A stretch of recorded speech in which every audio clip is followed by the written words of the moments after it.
just got out of the shower. I woke up about 20 minutes ago. Came home this morning from night shift, got almost 3 hours of sleep, and now I'm gonna eat something quick because I'm starving, and then we're gonna go to the Toronto Center Island. My brothers-in-law have a boat and they've invited us, well, one of them is off today. They've invited us to join them for a beach day. I'm really excited because it's been cold and rainy all week, and today's actually going to be a nice hot day, and I'm off, not working tonight, and it's Saturday, so I'm excited.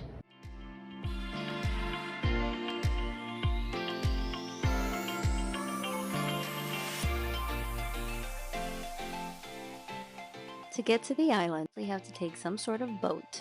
You can either take the ferry from downtown Toronto, and the price, if I'm not mistaken, is about $12 round trip, or you can take a private water taxi as well. Since my brothers-in-law invited us and they have a boat, we did that. We went down the Humber River and then across the lake to the island. I wasn't really keeping track, but I would say it took us probably 30 to 45 minutes to get there.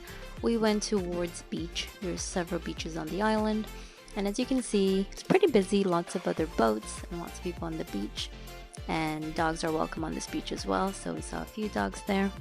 The water is still ice cold, so most people are not going in for a swim. I managed to run in, and before I could change my mind, just dive in for a split second, and I ran right back out, but it was very refreshing because it was quite a hot day. We spent a few hours here just lying on our beach towels, having some drinks, eating some snacks, and just chatting. Then we walked down the beach to this path that takes you to a restaurant called Riviera. So it's towards the actual center island where there are rides, and it's pretty close from where we were on the beach. I would say probably a 5-minute walk. And from this path here, you can see some of the houses because there are people who live here. We're gonna go get some lunch at this restaurant called Riviera. Put your fingers down. Here, put your fingers down. It's called Riviera. It's a cute little restaurant.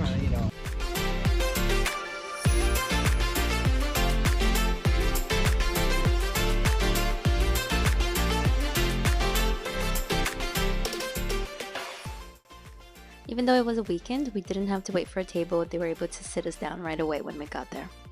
There's an indoor area that has a bar and bathrooms and a huge patio, so we sat outside.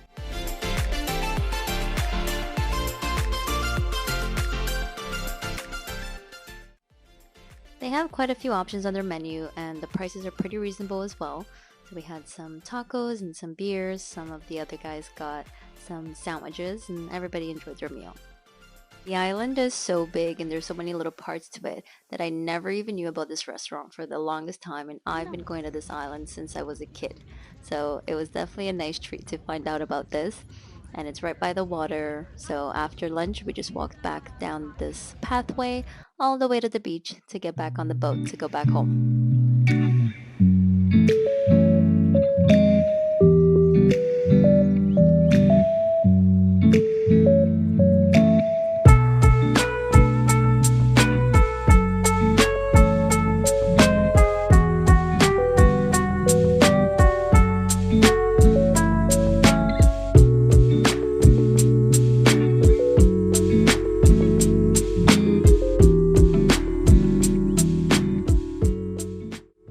Background there, you can see the CN Tower and the Toronto skyline, so it's always a really nice boat ride going back and forth from the West End.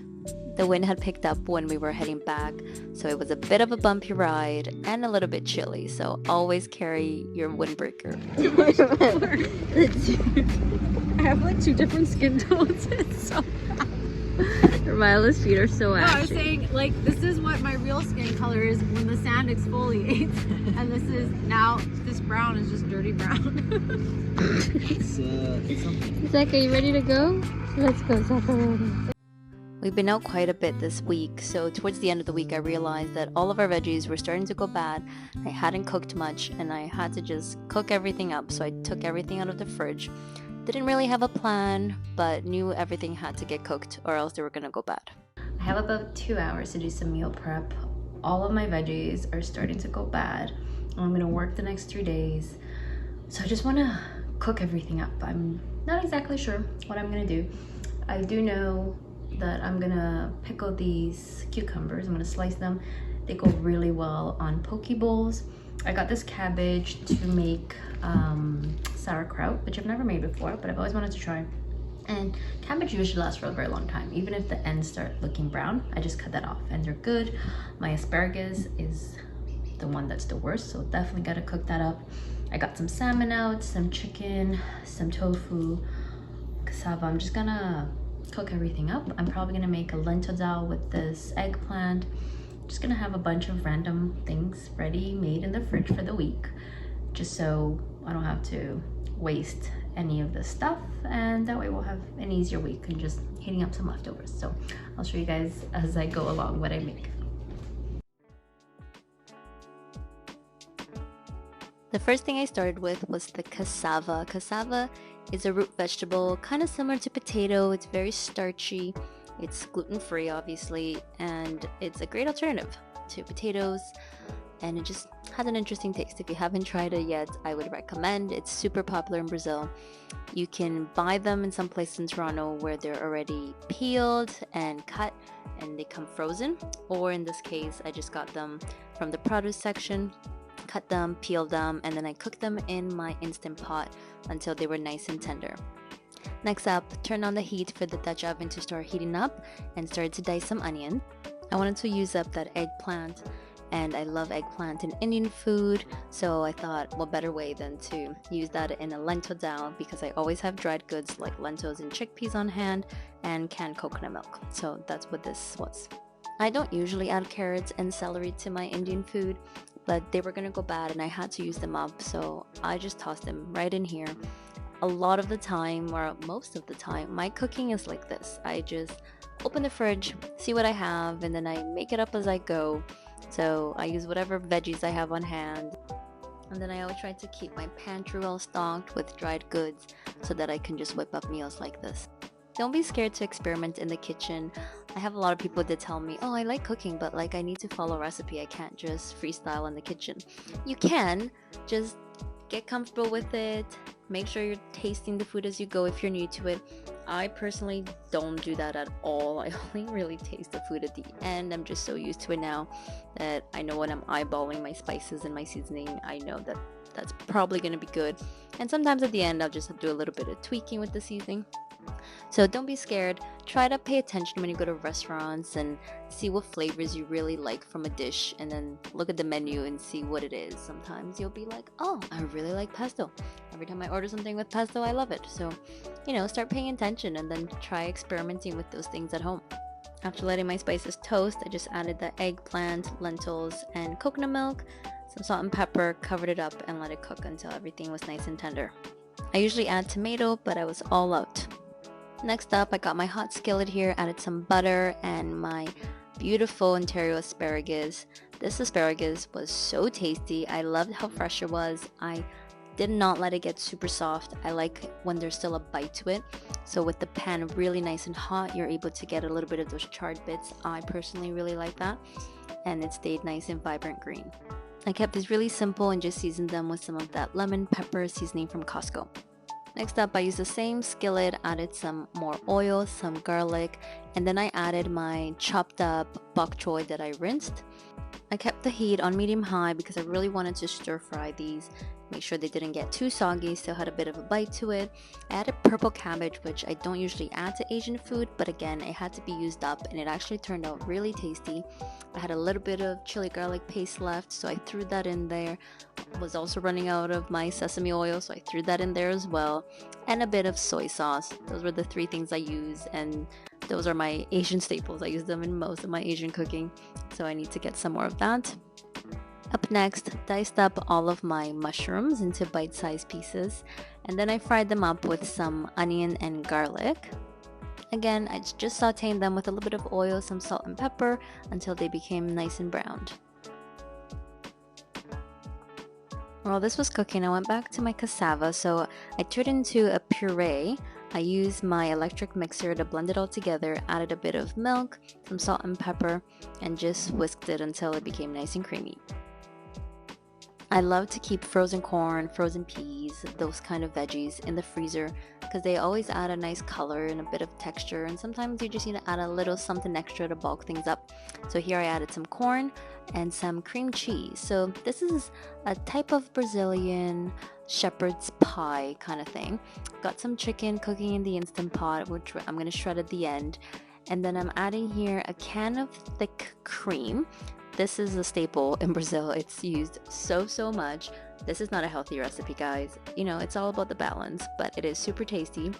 So I'm just mixing everything here together, seasoning with salt and pepper, added some green onions. I would have loved parsley, but didn't have any on hand.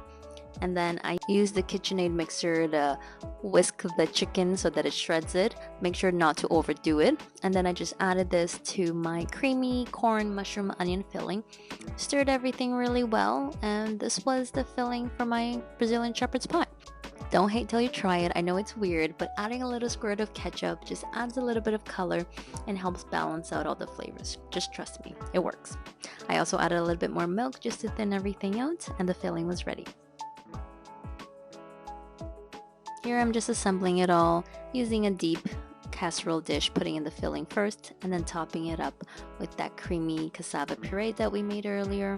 It does seem kind of gooey and sticky. That's normal. That's the texture of the cassava. Try not to over whip because it can make it really sticky. So just as soon as it's incorporated and creamy, you can turn it off. And I'm gonna add some cheese at the top. Here I got some smoked cheddar from Costco. I love the smoked cheddar. It was on sale, so I had to get some, but it is really strong. So I'm gonna use a mixture of cheeses here. Did a bit of the smoked cheddar and then just some marble or mozzarella, whatever you have on hand, just on top. It will make it really nice and cheesy on top when you bake it. So I never got around to actually finishing the meal prep as I had planned. I never finished with everything. I did not use the cucumber or the cabbage. That was left for the next day. My husband got home an hour earlier, and since we wanted to miss rush hour, we left at that time and went to St. Catherine so that he could do some kite surfing and so Zach and I could hang out on the beach. I'm really trying not to miss out on any beach days this summer because our summers are so short. So I'm really happy I made the decision to leave and go to the beach. This felt like such a Canadian moment. Driving back home, it had gotten a little bit chilly at the end because of the wind. So sitting here with that plaid blanket, drinking some Tim Hortons decaffeinated coffee because it was almost 8 p.m. and enjoying the sun slowly setting. That's the great thing about our summers. The sun does set really late.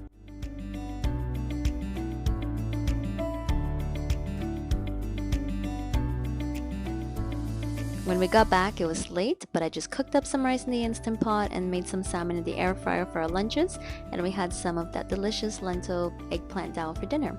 Thanks for watching.